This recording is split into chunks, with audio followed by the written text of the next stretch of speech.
ያብ ዞሮ ዞሮ እንግዲህ ያው ሄሉ ቤት መጥቷል ተገኝቷል ማለት ነው።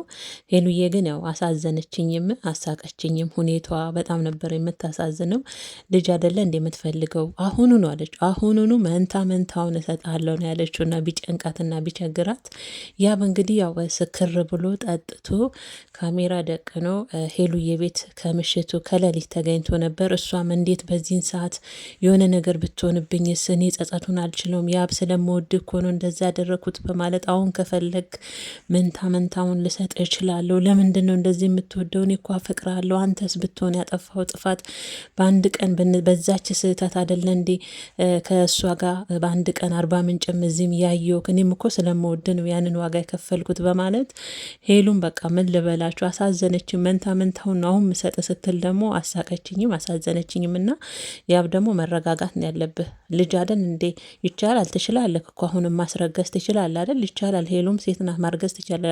ግን ከልጅ በፊት እኮ ክብሯን ማንነቷን ክብሯን ስለምትወድ ስለምታፈቅር ክብሯን የሴትነት ክብሯን አሳልፋ ሰጥታለች አይደለ እንዴ? ማርገዝ ምንም ችግር የለውም። አንተ የምትወዳት የምታፈቅራት የእውነት ከልብ የምትፈልጋት አይነት ሴት ከሆነች መጀመሪያ እሷን ማክበር ለእሷ ፍቅር መስጠት ከዛ ደግሞ ቤተሰቦቿ ጋር ሽማግሌ መላክ ነው ትልቁ ነገር አይደል እንዴ ቤተሰቦቼ።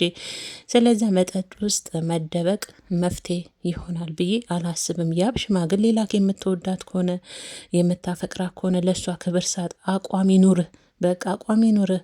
እንደ ወንድ ልጅ ቆፍጠን ብላ አንዷን ምረጥ። እኔ ብዙ ጊዜ ቪዲዮ ላይ ተናገር ያለው ለሶስት መናገር አልፈልግም። አቋም ይኑር። ወንያችኛዋን ወንችኛዋን መርጠ በአንድ አቋም መኖር አለብህ። ሄሉ አይደለም ልጅ ተውና ክብሯን የሴትነት እኮ ክብሯን ሰጥታለች ስለምትወድ ማለት ነው።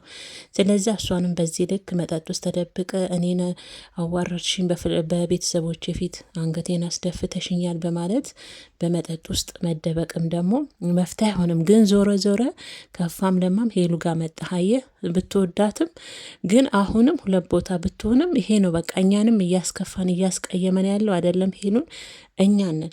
ያ አቋም ይኑርህ። ሄሉ ደግሞ ያንን ነገር ያደረገችው ስለምትወድ በጊዜው ስለናፈካት ያንን ዘዴ ተጠቅማለች።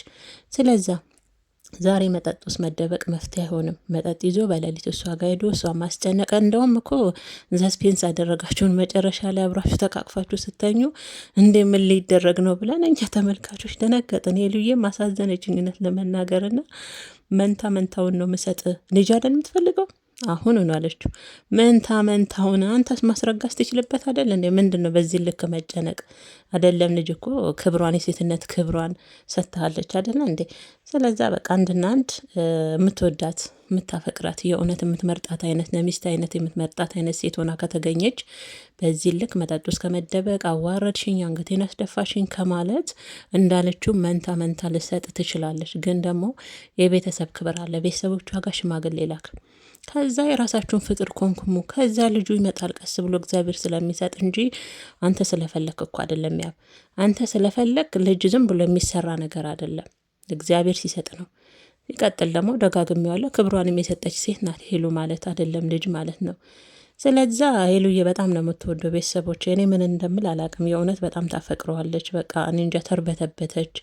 በዛን ሌሊት እንደዛ ጠርሙስ ሙሉ መጠጥ ይዞ ጠጥቶ መጠጥ ይዞ ስታየው ተደናገጠች፣ አባበለችው እንደ ልጅ ተቃቀፉ። በቃ ፊልም እኮ ነው አንዳንድ የሚመስለኝ። እኔማ ፊልም የእውነቴን ነው የምላችሁ። በቃ ሁለቱ በነገራችን ላይ ግን ጭቅጭቃቸው ጸባቸው ምናምን ራሱ እኔ ደስ ይለኛል። ምናልባት ሁለቱ በእንትን በእድሜም ምናምን ስለሚመጣጠኑ ይሆን አላቅም። ቤተሰቦች እግዚአብሔርን ነው የምላችሁ አላቅም። ግን ይሁን በቃ ደስ የሚል ነገር አላቸው። በቃ ሲጫሉም ሲጣሉም ሲጨቃጨቁም የሆነ የሚስብ ነገር አላቸውና ሄሉዬ ትወዳለች። እንዲህ መሆን አግባብ አይደለም። ልዩ ደግሞ ዛሬ እንዴት እየሆነች እንደምታድር እንግዲህ የሁለት ሰው መሆን እንግዲህ መከራ ነው። ልዩ እንግዲህ ዛሬ እየተገላበጠች ነው መቼም ይቺ ቪዲዮ ስታይ የምታረው ብዬ ነው። አንዱን አንድ አቋም አለያዘ። ሁለቱም እኮ እየተጎዱ ነው። በነገራችን ቤተሰቦቼ ያችም ምንም ቢሆን ሴት ናት፣ ከፋም ለማም ሴት ናት። ወደ እሷም ሲሄድ ወደ እኔ መጣ ብላ ስትይዘው እሱ ደግሞ ድንገት ወደ ሄሉ ይሄዳል። ሄሉም ወደ እኔ መጣ ብላ ያዝ ስታረገው ድንገት ወደ ልዩ ይሄዳል። እና በመሀል ሁለቱ ሴቶች የእውነት ለመናገር ያችም ትጎዳለች፣ እችም ትጎዳለች። ስለዚህ ዋና ወሳኙ ወንድየው አቋም ወስዶ ያብተብየው ሄሉን የሚያፈቅራት ከሆነ ሽማግሌ ቤተሰቦቿን አክብሮ ሽማግሌ ልኮ ሄሉን በቃ ፍቅራቸውን መጀመርና ከትዳርም ካማረው ልጅም ካማረው ያን ይቻላል ብዬ ነው ቤተሰቦቼ የማስበው ማለት ነው። ለማንኛውም ያ ቪዲዮ ዛሬ የሚያሳዝንም ሁለቱ ሁኔታቸው የሚያሳዝንም የሄሉ መደናገጥ የሚያስቅም የሚያሳዝንም ንግግሮቿም የሚያስቅ የሚያሳዝን ነውና ብቻ እኔ እንጃ። ይሄ ፍቅር የሚሉት ነገር የእውነት እብደት ነው። እብደት፣ ደስ የሚል እብደት። ፍቅር ማለት በቃ ደስ የሚል እብደት ነው። የእውነቴን ነው የምላችሁና ሄሉ ጋር ያለውን ሁኔታ ብታዩት በተለይ ምን ልበላችሁ፣ በቃ ጠይቁኝ እና አሁንም ያብ ትችላለ፣ አልተገደበም። ሄሉ ዋናውን ካዘጋጀችለት አልተገደበም አይደል? ቤተሰቦች ማስረገዝ። ስለዚህ አሁንም ቢሆን ልጅ የእግዚአብሔር ስጦታ ቢሆንም እንኳን ልጅ ክብሯንም አሳልፋ ሰጥታለች። ሽማግሌ ላክ በክብር ከዛ በኋላ ችግር የለው እንጂ ሽማግሌ ያልተላከበት ነገር እኔ ይከብዳል። ለዛም ይመስለኛል ሄሉ እና ለማንኛውም ያለው ሁኔታ ይሄ ነው ቤተሰቦቼ። እስቲ እናንተስ ምን ትላላችሁ? አስተያየት ሀሳባችሁን እንግዲህ በኮሜንታችሁ ቁጭ አድርጉ። እኔ እህታችሁ ደግሞ ቀበል እያደረግኩኝ